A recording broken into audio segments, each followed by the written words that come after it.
Welcome to Blizzard Fire. We hope this video helps fire up your solution. In this video, I will show you how to replace a Nissan Rogue taillight. Start by gathering your tools, which typically include a flathead screwdriver and a 10mm socket. Safety first, so make sure your Nissan Rogue is turned off and the parking brake is firmly engaged.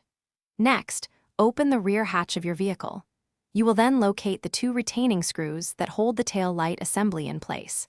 These are usually visible once the hatch is open. Now, with your 10mm socket, carefully remove the two retaining screws you just located. Once those are out, gently pull the entire tail light assembly straight back from the vehicle.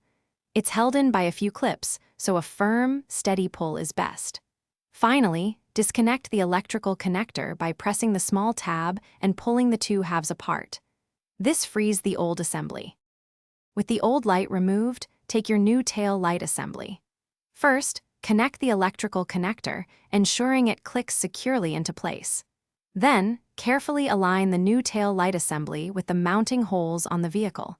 Push it firmly forward until you feel the clips engage.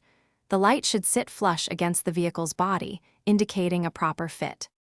Almost done. Now, reinstall the two 10mm retaining screws you removed earlier.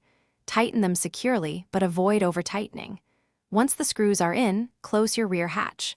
The final step is to turn on your Nissan Rogue and test the new tail light. Check all functions, the running lights, the brake lights, and the turn signals, to ensure everything is working perfectly. Thanks for watching. If you found this helpful, don't forget to like and subscribe.